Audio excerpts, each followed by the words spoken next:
This Githyanki Deathsquad is the most challenging encounter in Baldur's Gate 3's early access, but can you defeat them using only summoned creatures? Let's take a look at our heroes. Firstly, we have Master Hand, who can not only slap a man in the face, but then shove him while he's down. Next, Corvus the Raven, who unbeknownst to me of the past has more armor than any other beast companion. Corvus's pecker packs a heavy punch. It also has the ability to attack the eyes of its enemies, leaving them blinded, and Asterion found that out the hard way. The Imp is a high resistance minion who boasts a high impact poisonous sting and deadly claws. The Crab Gang can pinch enemies, applying an unavoidable damage over time effect, or they can pinch Asterion. They literally only have one attack. And finally, we have Orbi, the Flaming Sphere. Orbi's aura deals fire damage to anything nearby, and Orbi can even ram its body into enemies for unavoidable damage. But Orbi's greatest strength comes from its gigantic 50-point health pool, and resistances to nearly every damage type in the game. Really, Larian? How is this balanced for level 3? Additionally, I brought this party to camp to get my cleric to buff them with Aid, which gives all of my permanent companions an additional 5 HP. Our cleric also provides the Shield of Faith buff on Corvus, bringing his armor class up to 18, making it harder to hit than that cute teacher you had in senior year. And best of all, these buffs will continue to work even while our cleric is lazing away in camp.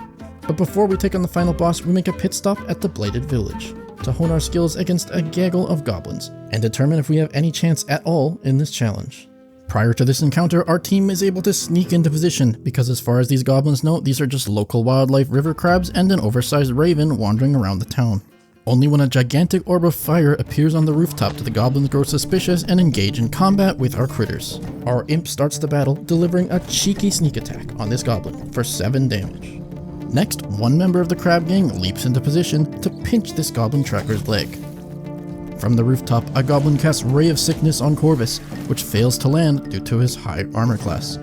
Our second crab friend takes charge with a pinch of his claw. But this goblin took offense and obliterates our crab member with a 16 damage Ray of Sickness. But Orbi then jumps into battle with a battering ram attack. Next, Master Hand appears from invisibility and throws a caustic orb, which when mixed with fire explodes, knocking both Orbi and the goblins off the roof, leaving one prone and the other for death. Corvus then goes for the eyes of his opponent, critically hitting for 9 and leaving him blinded with reduced accuracy, causing this next ranged attack to miss our imp. Crab Gang is back in action pinching away, so the goblin retaliates, but the crab survives due to the aid buff. Mr. Krabs goes in for another pinch, as it's still his only attack. The imp is back up and uses fly to close the gap, stinging this poor soul for 9 damage and ending its life. In a twist that shocked even me, this goblin cast grease on our flying bird, doing absolutely nothing. Corvus then casually glides away to peck this goblin's brains out. Orbi then rolls into position and slams full force into his opponent for 8 damage. Crab Gang pinches this member for 1 more damage, and because of the damage over time of pinch being unavoidable, it kills the goblin. Next, Master Hand maneuvers his way off the rooftop to deliver a deadly pimp slap, which should have been the last goblin, but one more patrol wandered in, only to die before even getting a turn. Before leaving their bodies to rot, our crabs performed an ancient crustacean mating ritual over a fallen corpse. Our summoned team of woodland critters was able to quickly dispatch of these goblins with minimal losses. And now the final challenge is here. They are not only multiple levels ahead of my entire summoned squad, but they boast armor classes up to 17 and health pools up to 75. Additionally, they will all attack multiple times every turn. These warriors are also much smarter than the goblins and realize that random crabs and ravens are not supposed to be here, meaning positioning properly is much more challenging. But using turn-based mode, we're able to get the squad into position by sneaking around. Orbi, being a glowing ball of fire, is not a master of disguise, so it once again is summoned directly on top of its foes, ringing the bell for the start of the encounter. The Crab Gang, still hidden in the shadows, unleashes a stream of pinching blows to the toes of these Githyanki. Then Master Hand gets in range of his stockpile of explosives, thrown weapons, and potions, starting the battle by throwing an alchemist's fire for a devastating firebomb attack. Our summoned imp has initiative and takes the first swing. The Githyanki leader, Misty, steps in, and she's already killed 2 of our crabs.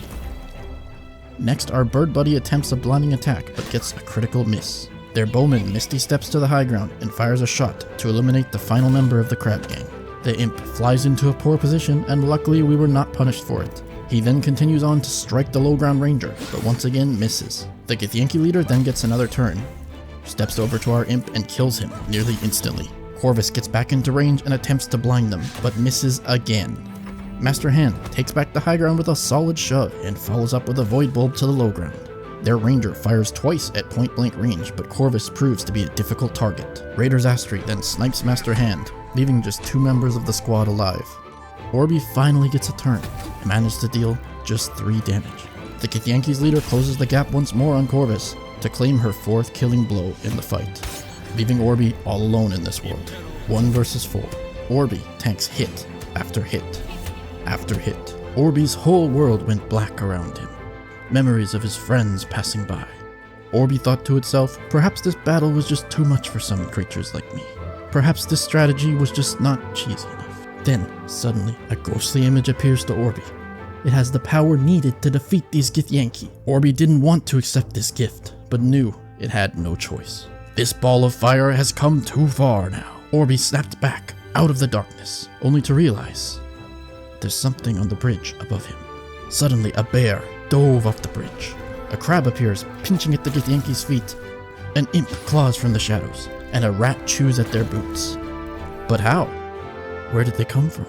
Well folks, this is where the cheese finally comes into play. Normally when you're in combat, you cannot resummon the Beastmaster or the Warlock companions, because having infinite summons in a single fight is just not balanced. However, my whole party is not in combat. They're sitting outside of combat hidden, and every single time these Githyanki slay one of these summoned minions, I can sit at the sidelines and resummon them. The Warlock and Beastmaster can even do it without consuming any spell slots, meaning we have infinite troops to call to our side. Then they can stealthily sneak back into battle to easily rejoin the fight. With Orby's newfound allies now at his side, the Githyanki continued to fight, slaying the creatures, but each time they did, 2 more would appear. The newly conjured hand took back the high ground once again, and showered bread down from the bridge. Then, with immaculate aim, the Gith managed to snipe the entire explosive supply, but even that would not be enough. Engulfing a nearby Githyanki in flames, Orby claims first blood. More creatures descend from the bridge and surround another Gith. She too could not survive the heat from Orby. One by one, these soldiers had fell, and now only their leader remained. She would parry or dodge nearly every attack, while dishing out terrible, terrible damage. All in all, their leader landed over 20 killing blows. But in the end, it would be Orby who claims victory, proving once and for all that summoned creatures can defeat the hardest enemies in Baldur's Gate 3. At least in the early access version. Now let's wait to see if Larian forces a spell slot on all the companions to fix this. I hope you guys enjoyed this journey down Cheesy Lane. If you guys want to see more content like this, please leave a comment below. It's pretty different than the other things I've done, so I'm a bit curious about the reception. Anyways, thanks for watching. Proxy out.